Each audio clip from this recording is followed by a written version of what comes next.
അസ്സലാമു അലൈക്കും വറഹ്മത്തുള്ളാഹി തആല വബറകാതുഹു. അസ്സലാത്തു വസ്സലാമു അലാ അഷ്റഫിൽ മഹ്ലൂക്കീൻ വഅലാ ആലിഹി വസഹ്ബിഹി അജ്മഈൻ. അമ്മാ ബഅദ്. എനിക്ക് ഏറ്റവും പ്രിയപ്പെട്ട ഉസ്താദുമാരെ, പ്രിയം നിറഞ്ഞ കൂട്ടുകാരെ, ഞാൻ ഇന്ന് നിങ്ങളുടെ മുന്നിൽ പ്രാർത്ഥന മുസ്ലിമിൻ്റെ വജ്രായുധം എന്ന വിഷയത്തിലാണ് പറയാൻ പോകുന്നത്. അതിന് തൗഫീഖ് നൽകിയ പ്രപഞ്ച പരിപാലകനായ അല്ലാഹു സുബ്ഹാനഹു വ തആലയെ ഞാൻ സ്തുതിക്കട്ടെ. അൽഹംദുലില്ലാഹ് അൽഹംദുലില്ലാഹ് അലാ കുല്ലി ഹാൽ അൽഫ മർറ. സുഹൃത്തുക്കളെ, എന്താണ് പ്രാർത്ഥന? പ്രാർത്ഥന എന്ന് പറഞ്ഞാൽ ഒരാളുടെ ദൈവത്തോട് സഹായം തേടുന്നതിനാണ് പ്രാർത്ഥന എന്ന് പറയുക. ലോകത്തിലുള്ള എല്ലാ മതങ്ങളിലും പ്രാർത്ഥന ഉണ്ട്. നമ്മുടെ മതമായ ഇസ്ലാം പ്രാർത്ഥനയ്ക്ക് വളരെയേറെ പ്രാധാന്യം നൽകുന്നുണ്ട്. ഒരു മുസ്ലിമായ വ്യക്തി എന്തെല്ലാം ആരാധനകൾ ചെയ്യുന്നുണ്ടോ അതിലെല്ലാത്തിലും പ്രാർത്ഥനയുണ്ട്. കാരണം പ്രാർത്ഥന ആരാധനയുടെ മജ്ജയാണ്. ഒരു മുഅ്മിനിനെ സംബന്ധിച്ചിടത്തോളം അവൻ്റെ ജീവിതത്തിൽ എന്തെല്ലാം കാര്യങ്ങളുണ്ടോ അവയിലെല്ലാത്തിലും പ്രാർത്ഥനയുണ്ട്. ഒരു മുസ്ലിമായ വ്യക്തി അള്ളാഹു അല്ലാത്ത മുഴുവൻ വസ്തുക്കളെയും വെടിഞ്ഞ് അള്ളാഹുവിനോട് മാത്രം സഹായം തേടുന്നതിനാണ് പ്രാർത്ഥന എന്ന് പറയുക. അതുതന്നെയാണ് തൗഹീദിൻ്റെയും ഇഖ്ലാസിൻ്റെയും സത്ത. എല്ലിനകത്തുള്ള മജ്ജയിൽ നിന്നാണ് നമ്മുടെ അവയവങ്ങൾ ശാരീരിക ശക്തി പ്രാപിക്കുന്നത്. അതുപോലത്തെ ഒരു മജ്ജയാണ് പ്രാർത്ഥന.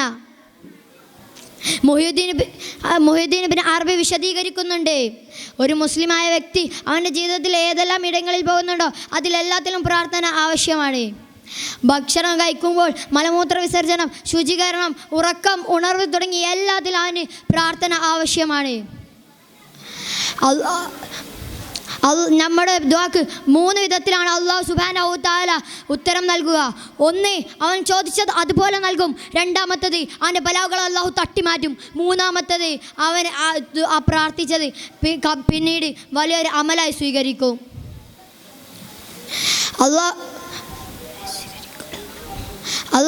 അള്ളാഹു പറയുന്നുണ്ട്, എൻ്റെ അടിമകൾ എന്നോട് എന്ത് ചോദിച്ചാലും ഞാൻ നൽകിയിരിക്കും എന്ന് അല്ലാഹു സുബ്ഹാനഹു വ തആല പറയുന്നുണ്ട്. നബി സല്ലല്ലാഹു അലൈഹി വസല്ലം തങ്ങൾ സ്വഹാബത്തിന് ഒരു കഥ പറഞ്ഞു കൊടുക്കാറുണ്ട്, ഹദീസിൽ റിപ്പോർട്ട് ചെയ്തത്. ഒരു 3 യുവാക്കൾ ഒരു വനപ്രദേശത്ത് കൂടെ നടന്നു പോവുകയായിരുന്നു. അപ്പോൾ അവിടെ ഒരു പ്രളയം വരികയും അവരൊരു ഗുഹയിൽ തങ്ങുകയും ആ ഗുഹയുടെ കവാടം ഒരു പാറക്കല്ല് വന്ന് അവരുടെ ഗുഹയുടെ കവാടത്തിന് മുന്നിൽ നിൽക്കുകയും അവർ 3 പേരും അവരുടെ ശക്തി ഉപയോഗിച്ച് തള്ളി നോക്കി.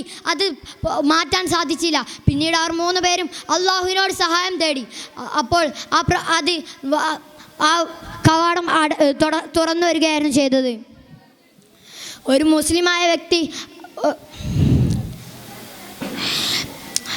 അള്ളാഹു നബി സല്ലല്ലാഹു അലൈഹി വസല്ലമയോട് പറഞ്ഞിട്ടുണ്ട്, എൻ്റെ അടിമകൾ എന്നോട് എന്ത് ചോദിച്ചാലും ഞാൻ അതിന് ഉത്തരം നൽകിയിരിക്കും. ഇത്രയും പറഞ്ഞുകൊണ്ട് ഞാൻ എൻ്റെ പ്രസംഗം നിർത്തുന്നു.